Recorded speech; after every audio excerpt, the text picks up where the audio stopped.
Hello, I'm Suzanne Falletti, and today I have with me one of my good friends and colleagues that I used to sing with in the Metropolitan Opera Chorus, Miss Charlotte Philley. Oh, Hello, thank you so much for being here today and answering a few questions that I have about teaching voice and especially to the age group that you're teaching. First off, how long has it been since you've retired from the Met Chorus? I retired in 2014. It was really December when I left New Jersey, New York, and came to Texas. So basically, 2015 was my very first year of full retirement. And how have you found it transitioning from being a professional singer to being a full-time teacher? In the beginning, it was difficult because I missed singing and performing, but was also not confident about going back on a stage and singing or even singing in a choir because I had been out of singing for so long and because of my age generally. So at first it was a little tricky, but I spent some time putting the voice back in shape. I demonstrate quite a bit for the students, and after a few months, it settled in, and it seemed like the right thing to be doing. Well, now you teach primarily to the adolescent voice, which is one reason I wanted to interview you because working with young voices is slightly different than teaching a fully grown, mature voice. And I think people that can kind of specialize in that really um, have something unique to offer and to, talk about as far as teaching goes, because it is a little bit different when you have a voice that's still growing and changing. And sometimes with the male voice, they haven't even gone through puberty, right? Right. And do you have some of those students? Not this year, but I did the year, 2 years before, and basically we worked them in the lower soprano range. I have one child now, I should say, actually, who's the youngest student I've ever taught. He's 11, I think, and his voice is very soprano-like, so I keep him in the lower range, middle C to the next C level, uh, primarily, and he does fine. But now you expect his voice to change one of these days rather suddenly. Yes, I had students who were right in that yodeling period where they'd go to talk and the voice would yodel. And so we would talk about we're going to keep it in this register or this range for now, but in 3 months when you have to sing it, we may have to get a different key because we don't know where your voice is going to be. But generally, you just sort of navigate them through what's going on that week in that lesson. Mm-hmm. Well, I have some personal experience where I was covering a mall and the night visitors for the Tulsa Opera. And of course, the score says, Menotti puts in the very front, under no conditions shall the role of Amal be sung by a girl or a woman. And they had two boys that were supposed to do Amal, and both of their voices dropped right before the performances. And I had to go on. So I did it. I did all of the performances. And, Mr. Menotti was probably rolling over in his grave a bit, but what are you going to do? You have two, you have one, and you have a backup, and that still wasn't enough because sometimes it's just that quick. Things happen. You have to roll with the punches. Yes, that's true. So, what are the age ranges that you're currently teaching? I know you have, like you said, an 11-year-old, and then you have some high school. So it's a Primarily, range. I'm sorry, excuse me. Primarily, it sits between age 12 going into 13, depending on their birthday date. So basically, 12 to about 17. And you have a mixture of boys and girls. Generally, I have had, but right now I have all girls except for the one 11-year-old. Oh, wow. Wow. Interesting. And what would you say is the main difference between teaching adolescent voices and teaching a more mature voice? You touched on it already, and that is that the instrument is still what I tell the kids, cooking. The soup isn't done yet. And so you have to sort of go with what that instrument can do.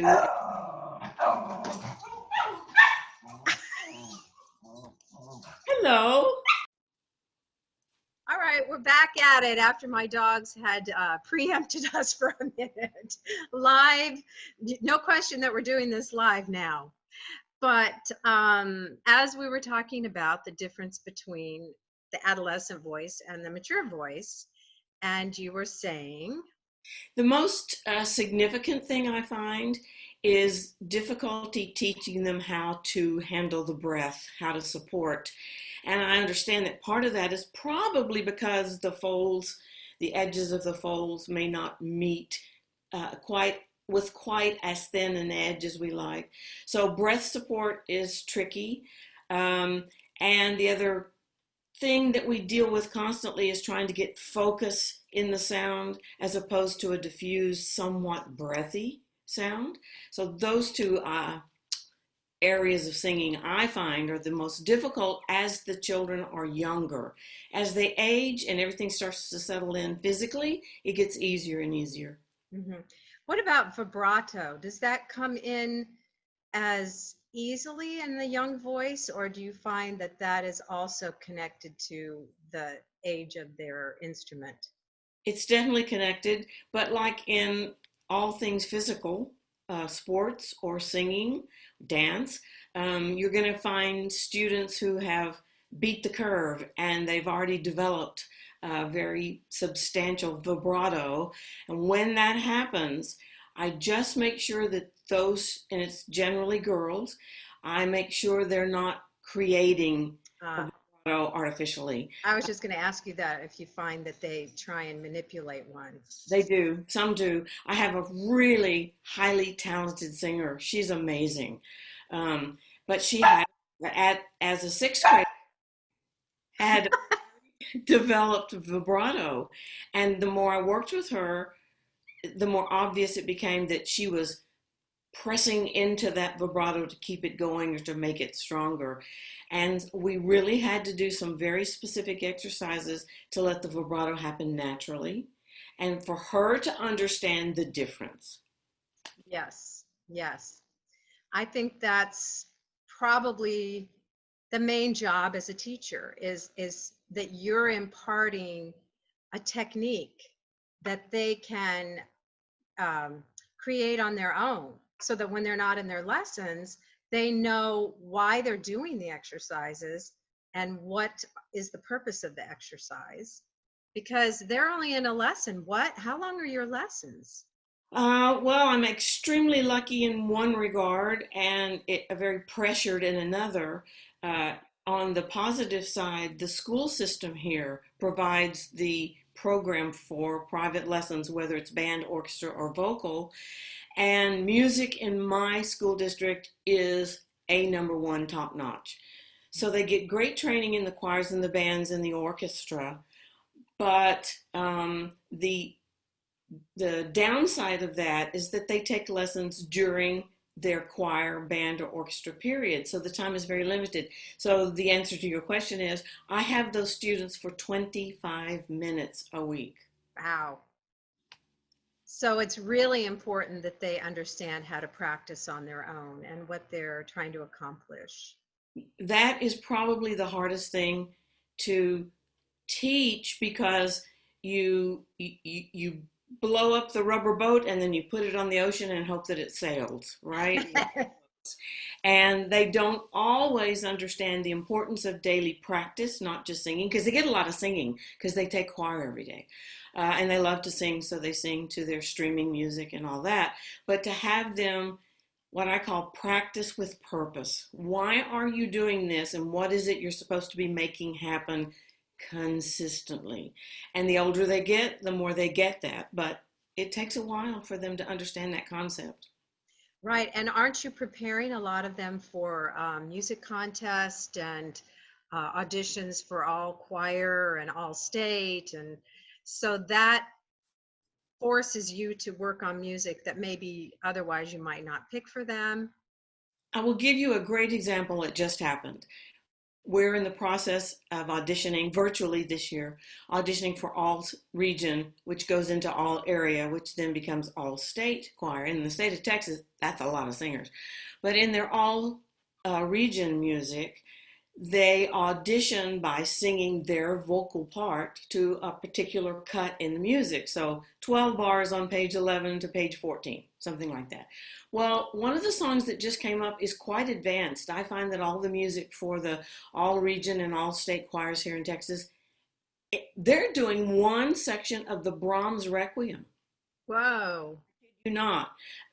So there's a little section of that, the first, I forget which movement because I haven't looked at in a few weeks, but they have to learn that. So it's not easy music. However, what I was going to say is there's one song they're doing, quite gorgeous piece of music, but the soprano part is on F above middle C. There are many pictures. They have to sing like 5 or 6 F's in a row, and they're singing solo, but they have to sound like a choral person who will blend with their section. So I had to come up with ways to make that music sound interesting in the audition, because they're solo, but fits in with a section. So we talked about 1,000 pictures and not have the student go 1,000 pictures. Make the emphasis on the accented syllable of the word without it sounding like a puppet or a marionette. And it was tricky because they kind of are accustomed to doing exactly what you tell them to the nth degree because they have such great choir teachers who train so specifically. So when they're singing it solo, though, you have to say, you have to sit on that border between I'm a choral singer in a section, but yet it has to sound nice as a solo sound. It's tricky. And yes, we do a lot of music for all region and all state, as I told you. We also participate in a UIL solo and ensemble program. So the kids all have to prepare a classical solo, which is listened to by a judge. They are ranked 1, 2, or 3, with 1 being highest, and they're given critique. You know, more crescendo here, watch the high note there. We just have a lot of music to prepare, 25 minutes a week for weeks and weeks and weeks in a row. And how would you say what is the hardest thing about being virtual instead of in person I think lessons? it would tell you straight off the bat, whatever that expression is, that they're not having the piano on their end. And I tell my students all the time, you don't know how much you listen to that piano when you're singing. You don't think you are, but you hear it and it guides you in your pitches. They don't have that. So I will play a 5-note scale on vowels and say, sing it back. So they have to sing it back a cappella from their end. That's tricky for young singers. Yeah, and for people that are watching this that may not understand the limitations of Zoom, that is one of the problems with it, is that only one person can talk at a time. You can't play the piano for your student and have them sing simultaneously. Correct. And then, I'm sorry, I was going to say you deal also with what everyone already knows about, the lag or the loss of connection, things like that. The distortion and the, sometimes I've been on a lot of master classes and people will be singing and all of a sudden they hit a high note and then it just blows out the microphone, or, you know, they can't get the original sound on. I mean, there's a lot of technical challenges with this being virtual, I think. Definitely. But I think you and I have talked about there are also some really positive things that have come out of it. Do you remember us talking about that? That it does force them to rely on their ear more. Yes. I tell them they have to be pitch independent. You have to know where that pitch is, first of all, hear it, and then reproduce it. And you have to reproduce it in a technique that we like. We want a sound that's good on each of those notes. You have to phrase. Yeah, it makes them independent. It takes them a little longer to get to that independence, I think, because there's a little bit of nervousness about it. And they become very concerned when they don't match a pitch properly. So you're constantly having to say, look, if I were in a studio learning this piece of music, I'd be playing the piano for myself, or someone would be. Don't Hmm. be so hard on yourself. That can be tricky too. Navigating young singers who are inexperienced singers through some of the emotional things that all of us go through as performers, but that we tend to control a little better because we're older. Hmm. Hmm. Yeah, nerves and things like that. A little harder to deal with uh, through a screen. Right. And also, the lessons are taking place at the school. Is that right? They're in the practice rooms and you're at home, or are they in their homes?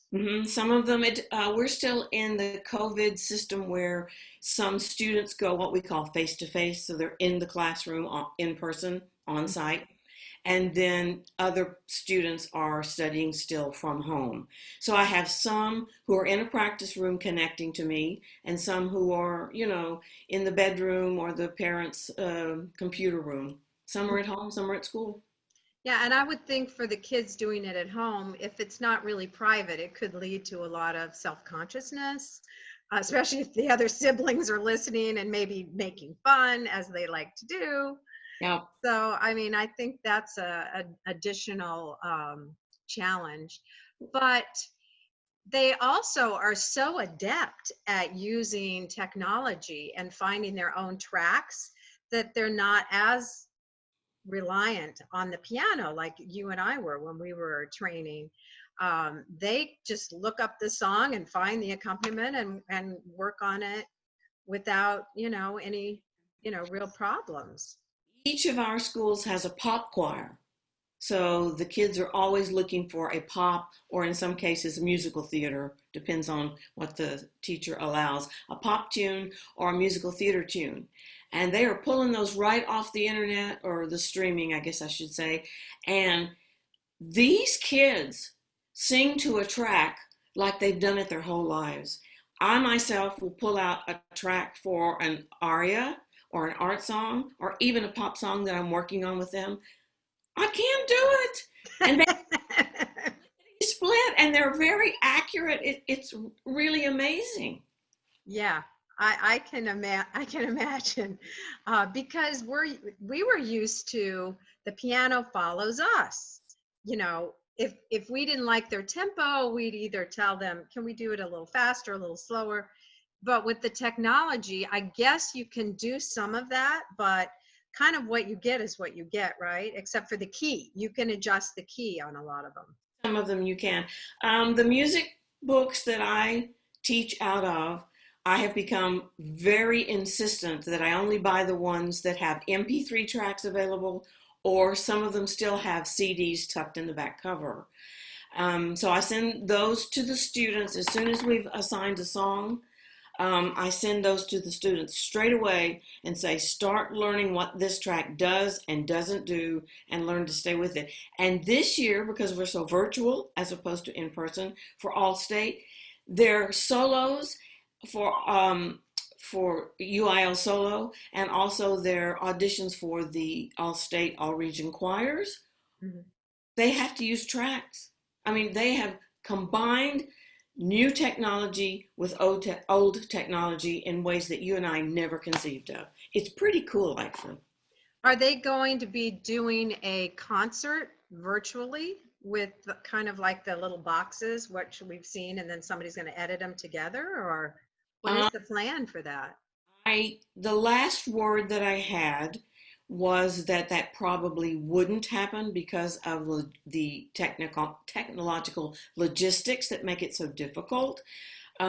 So I'm really sorry about that, because the thrill of a lifetime is getting into all region or all state choir with, only so many sopranos or altos or tenors or what have you, and performing it for an audience with a clinician. I don't think they're going to get to do that. If Mm. COVID um, improvement had been farther along, I think they would have, but it's just not safe. And I don't think schools have quite the capacity needed Mm. to do such a virtual Hmm. program like you're talking about. So, no, I don't think they will. So they'll just be chosen and that will be the honor, kind of? So far as I know right now, that could change. I really hope it does change. But as of right now, probably not going to get the choir experience, even virtually. And what about musicals? Are the schools still trying to do a musical? Probably not, because being on stage will be an issue for distancing. They are doing virtual studies. So right now, one of my students who is a sophomore in high school is doing a drama class where they're doing Shakespeare. Everything's based on Shakespeare. Some students are doing readings, and some students are doing material like something from West Side Story because it's based on a Mm-hmm. Shakespeare story. And my student happens to be doing So in Love. Oh, Kiss Me Kate. That's Love from that. me. And so that's a very dramatic song for a 16-year-old to be working on. She's doing a great job, by the way. But so they're doing it virtually. That's really, it's amazing what they're coming up with. They're so Um, resourceful. yes, I think, we'll all take away some good things after this is over with that we may always want to keep incorporating. I agree. So, what would you say is the hardest thing about teaching a young voice? And what is the easiest? Those are kind of hard questions. Um, I guess the answer will depend on whether we're talking about aesthetics or physicality.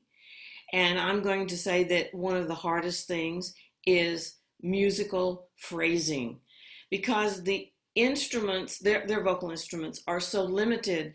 The distance between pianissimo and forte are this big, not like this for us, right? Mm, So I have to come up, or I do, maybe other teachers have other approaches, but I come up with ways to make it really seem to the audience like a crescendo or decrescendo has happened by the way they manipulate the text.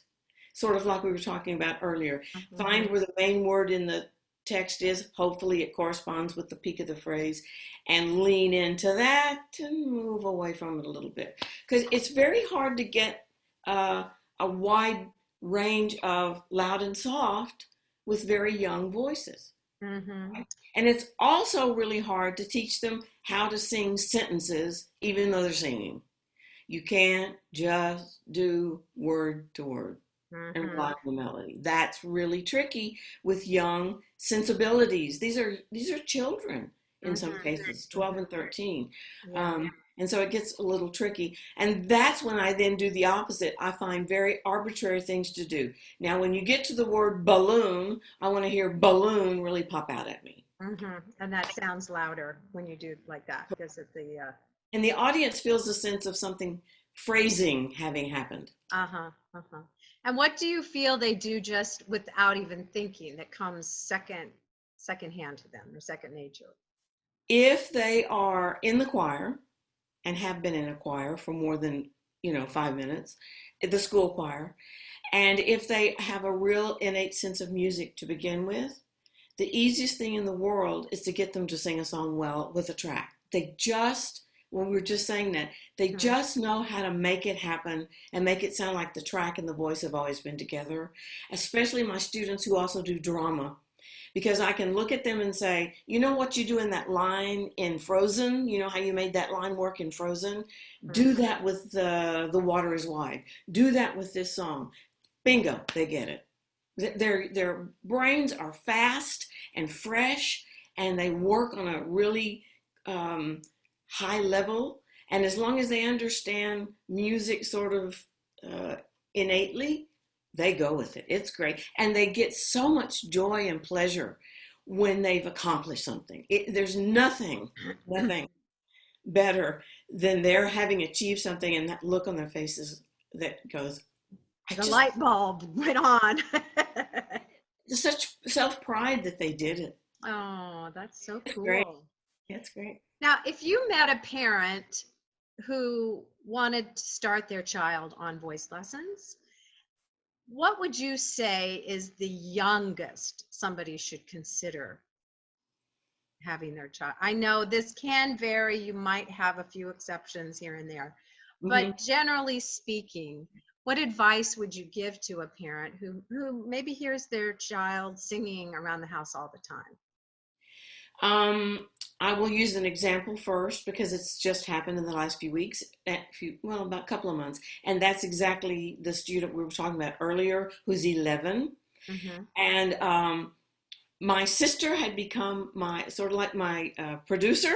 She had put out on some of the Facebook pages that have to do with our neighborhood and Right. next door, and had put out something that I had recorded for my school explaining how I used to sing and this is what voice lessons are like. And she put that out there. And so I got a student interested immediately. So I said, "How old is your son?" Turns out he's 11, as I mentioned earlier. And I said, "Okay, let's talk." For me, that's extremely young. And I would generally, if it were my preference, stir parents toward at least being 12. That's kind of my cutoff point. Right. Um, but I always say, because it's happened before, I always say, let's do a test lesson, a little sample lesson, see how it goes. Well, this young man blew me out of the water. Hmm. I I have had him for 1 month. We're on our third song. Wow. I gave him Kumbaya, a really nice little arrangement, but it's so basic. Uh-huh. The song is so basic. Gave him that with a really wonderful arrangement from one of my books. It's not a child arrangement. And gave him the track to practice with. Nailed it. Had it the next lesson. I went, okay. I gave him a second song from a book for young men, it trains young voices, called Sing Me a Song of a Lad That Is Gone, based on a Robert Louis Stevenson poem. He's Mm-hmm. nailing it. He couldn't find the sheet music because the parents had redone something on the computer Mm-hmm. since we had sent it. He couldn't find the music, so I taught it to him by rote, virtually. Mm-hmm. We got through the first 2 pages in Wow. one lesson. We have 30-minute lesson, well, 25. We got through it in one lesson. Wow. That's amazing. It was amazing. So when you get a kid like that, let's go with it, right? Because we have a chance to teach them how to do everything as our wonderful teacher and mentor, David Jones, talks about how to sing in a protected manner. Mm-hmm. You never sing in any way that will harm the voice. Protect the voice at all times. You Mm-hmm. support. Throat is always open, etc., etc. Don't over sing. Don't push. Don't belt too Mm-hmm. early. That sort of thing. So Mm-hmm. I would say cut off age 12 for my preference, but here I am with an 11-year-old. So there you go. Right. But it might also depend on what school they're in if they've been receiving other musical training.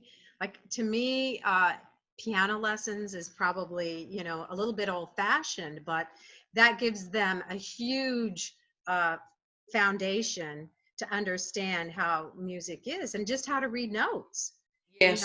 because a lot of singers I find maybe skipped over some of that rudimentary stuff. And so they depend on their ear a lot more than actually reading what's on the page. And that's where you can get a lot of mistakes Yes. if you can't really read the rhythm correctly, the notes correctly. And also, then that makes them a lot more independent when they have some of that background. And they can start that as early as kindergarten. I started playing the piano at 4. Along those lines, I always give my students, no matter their age, no matter how advanced or primary the music is, I give them the sheet music. And I Mm. say to them, first of all, you'll start learning to read music by osmosis, just from following the up and down tracking of the pitches and things I'll tell you. Secondly, mark your music. Mm-hmm. Music. And the kids who do read, I'll just throw this in. I say to them, okay, yeah, you got the rhythm, right? You got the pitch, but there's a retard written over that, or a sort Mm. written over that, or Mm-hmm. a dot. Did you notice the staccato dot? Yeah, No. exactly. Well, circle it in your music because then every time you read that music, you'll see that note. I Yes. mean, editors marking note, not pitch. Right, right, right. Yeah. Yeah, I mean, a piece of music is a whole other language, and it's great. I mean, I think the advantage of starting them so young is that they don't get into bad habits, or if they do, they're at least being guided out of them, hopefully. Um, And if they want to continue with their training more seriously as they get older, then they really do have some foundation instead of starting from scratch. True. So that way I think it's very valuable. But what are some of the other things? Let's say you get a great student, but they don't want to go on and pursue singing. Mhm. Why should they still take lessons? What do you think they get out of it personally that's a benefit to them and will carry on through their adulthood? I have sort of a pat answer that I use for that, and a little story that I use with my students. It is a little bit of the outside arena of what we're talking about, but I'll tell it first. And that is that all of us who went to New York, probably LA, Chicago, same thing, but for us, it was New York. When we go to New York, we don't have jobs to begin with. Same for actors and dancers, right? We're all trying to get a gig, a job. And you've got to make money while you're trying to get jobs. You've got to have some source of income. And a lot of us wanted the freedom of like temporary work, right? Not Oh, yes. part-time work. And so that all of us went into temporary agencies. That's where people are hired to fill in for someone on vacation or someone who's out having a baby or whatever. You know, the boss traveled for 3 weeks and he took his secretary. I need someone to be the secretary for the office, whatever. And we all signed up for those. And that way we could accept or turn down work and earn money when we weren't rehearsing or auditioning. And to the man, every place I ever worked said to me, we love hiring musicians and singers and actors because they think fast, they can multitask like nobody else, they can walk in, learn something they've never seen in a very short period of time, leave and come back and do something else. They're so versatile, they're so multitasking, they just love musicians. That's what we learn from music.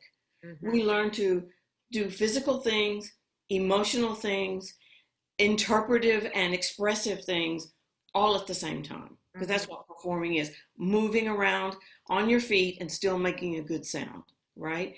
And it teaches you that. And then I've heard the voice teachers tell their students, you know, if you're going to be the head of a company and you have to address the board once in a while, you know how to speak in public because you've been singing in public for years and you know how to express yourself well.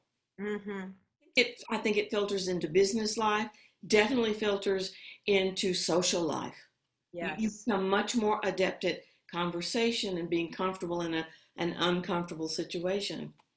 Yeah, I think now, especially with everything being virtual and very little one-on-one interaction sometimes, it can really give them skills that they may not be getting anywhere else. It's true. Like you said, communication, interaction, even problem solving, working with different personality types. Yes. You get a whole lot of big egos in theater, and then you get a lot of shy people. And how do you all work together to create something, artistic out of all of these personalities? I mean, you and I know very well from being in the Met Chorus that you have a lot of personalities to deal with, and it does give you skills for that. It does. It really does. I think one of the huge ones in the business world is learning to address a group or maybe even your boss while nervous. We learn how to deal with nerves and still accomplish what we want to accomplish. Yes, I think that's great. Well, I know we're going to run out of time in a minute, so I want to ask you one more question. If you could impart one thing from your days of being a professional singer to your students, what would that be? I know in a heartbeat, practice, practice, practice, and then go check it out again. And I just think preparation, you learn how to prepare so that when you stand on stage, if the roof fell in, things didn't come to a halt because you forgot the next word, the next phrase, or couldn't remember when you were supposed to come in with the trombone section, right? Practice, practice, practice. I think it's huge. And practice with a purpose. Sitting at the piano, or I guess these days not so much at the piano, but sitting and doing the mistake 12 times in a row is not productive practice. Practice getting it right 12 times in a row before you move on to the next section. Practice. That would be the big Yeah, thing. yeah. I think that's a wonderful uh, piece of advice to give to anybody, because music does require practice. It's not a quick fix. It's not a one-off. I don't think you can learn by watching YouTube videos how to sing, uh, but it does require that you don't give up, that you set your goals, and that you really have something you're trying to achieve and you work towards it. And you can apply that to so many things in your life. So. Yes. My wonderful music theory teacher, my very first music theory teacher, said from day one, and said it for the next 2 years because I was with her 2 years, you can't cram music. We're used to cramming for a test. I'm going to stay up all night and study, and then I'll write down the answers. You can't cram music. You just can't. The only person I know that can do that is Annie. Annie in the chorus. Annie could learn anything first time she sang it. But the rest of us, you can't cram it. You need to give yourself plenty of time to practice and prepare it. Mm-hmm. Yes. And also, I think if you do invest in really wanting to train your voice, it will keep changing over time. I mean, just because somebody starts out with a very, average kind of voice, maybe in the beginning, it doesn't necessarily mean whether or not they'll be a success if they decide to stick with it. I know a lot of people that I felt, I didn't think they had that amazing of a voice to start with, but because they worked hard, it they learned the skills, and your voice starts to change as you really learn how to use your instrument correctly, and your body, everything has to kind of come in sync at the same time. And that just takes, it's like an athlete that's in the Olympics, really, and they've worked hard on all these individual kinds of skills, and then suddenly, boom, they come together. That's right. I tell my kids that all the time. Don't think that because your voice has gotten to this point you want to be at later than someone in your class and they've already gotten there. Your day will come. The voice grows at the pace at which it grows. You can't rush it. Yes.